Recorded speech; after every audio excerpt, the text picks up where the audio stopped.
Well, it's an honour to be able to call this national project of engagement with women Wiyi Yani U Thangani, which is Voices of Women in my language, Bonoba.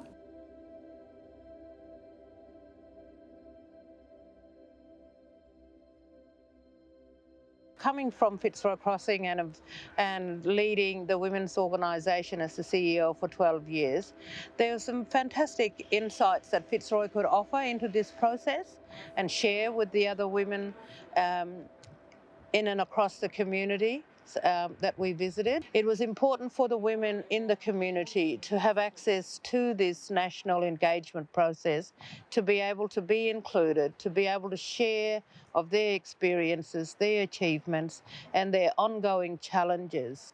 There are many strong women in the 5 language groups in the Fitzroy Valley.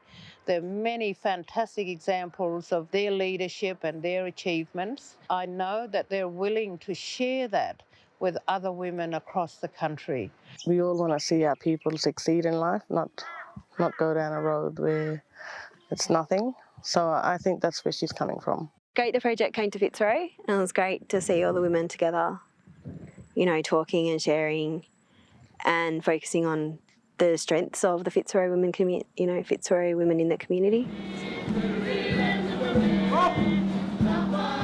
Flying onto Mer was very emotional, very mixed, excited to be here, but also acknowledging that this is the birthplace of native title for all Indigenous Australians, and also the resting place of the man that led the case against the Crown and won at many levels and made it possible for many Aboriginal and Torres Strait Islander people to pursue their rights to their lands and waters and be recognised in the Western courts, the Western system. And so we're able to exercise that right because of the fight that was carried by the people of Mer. To be able to visit the late Koiki Eddie Mabo's place of rest with senior elders of the community was an absolute privilege and an honour. It was very humbling, and to be able to be there to acknowledge him and to just be in the presence of the man and his land, to just be there was so important and so necessary. We're doing this because the last time that all our voices were joined up together was in 1986. So we're saying 32 years is a long time to give us an opportunity to have a say as women and girls across the country. I hope that it puts the issues that we, the women of Mabo, have put on the table, that some of it end up on the desk of those that have the power to look at our concerns and take our solutions seriously. So if you give it to the Prime Minister, so I want the Prime Minister to know what you want to say to the Prime Minister. Might be the same one, might be a new one. What would you like to change? And how would that change look like in the best way for you? So you give us the detail, because we don't live here, we don't know what your issues are that you want to change. So we're asking you to give us the detail. And we'll communicate that up to government, to the people who are making decisions about what they think is important for you. So I come to you as a community worker, like many of you, working in community, making sure that everyone is respected and has a say, that nobody else's voice is far more important than your voice. You have a voice, and you have a right to your voice, and you speak your truth.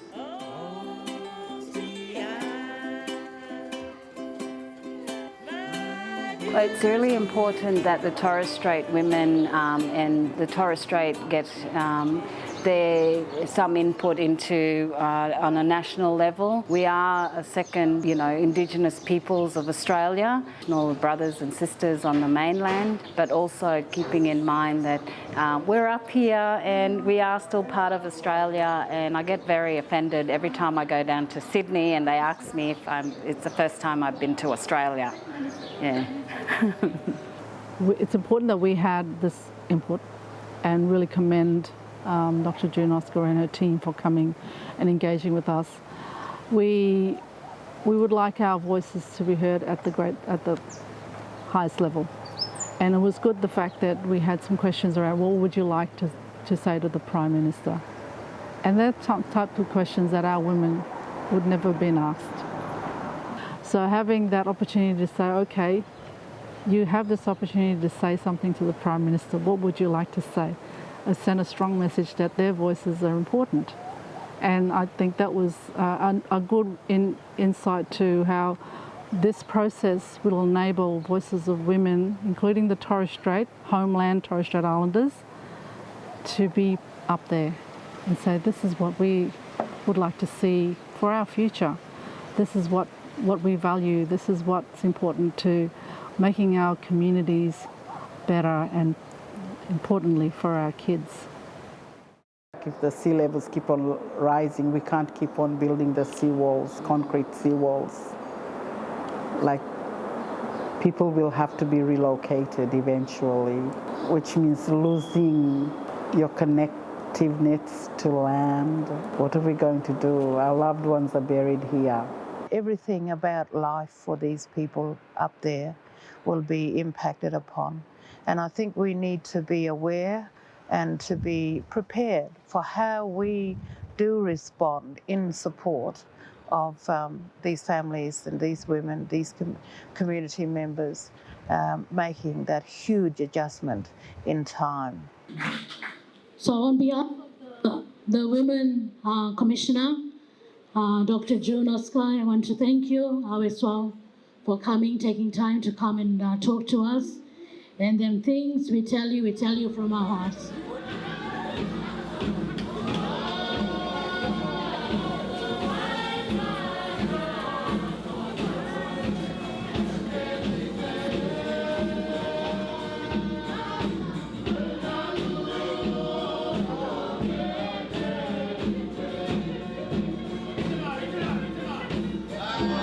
It was a humbling experience last night when we had the community feasting and we gathered together to share a meal, to hear the speeches, to be part of the dancing, singing. It was incredible and it was so emotional but very humbling. And that speaks to the fact that whilst there's difficulties and challenges in our daily lives, we have to find room to celebrate the strengths. And so hearing the songs about life here and what's important was very important for us. And I carry that as I leave here today. Take those songs and remember the smiles and the laughter and the singing.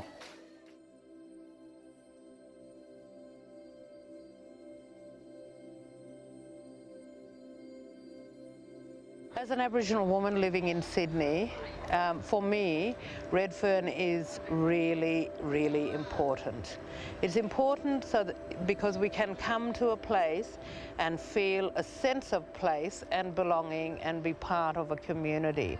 So the contact and the networks that we have built around the community of Redfern is so important for our survival in our everyday lives here in Australia's biggest city. So coming to Redfern to hear from the women who interact in this community or have lived here or continue to live here, that was really important for us. There was no dictating we own that conversation as a group, as a gathering of women. The conversation, it becomes a sharing, which is in us to do. And I'm not like, I can't say this, I can't say that. Well, the space was there. You could have said anything you liked. And, you know, and not very many people can come and open that up. We're not going to start this process off from a deficit. We're tired of that.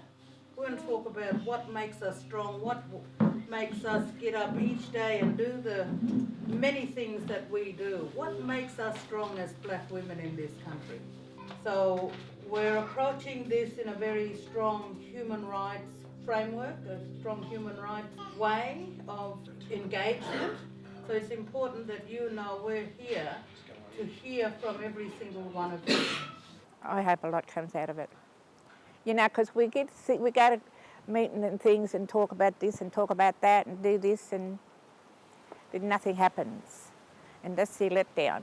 You know, like we went to a lot of big meetings, you know, but we thought things were going to happen, but nothing happened. But this year, it's good.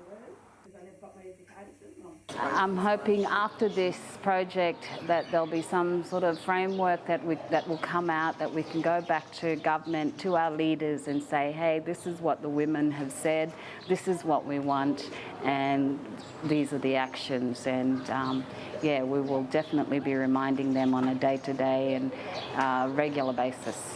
So I think after the conversation of women's voices that was held here, women wanted to continue that yarning. And I think the opportunity of the women's voices has really shown them that can happen.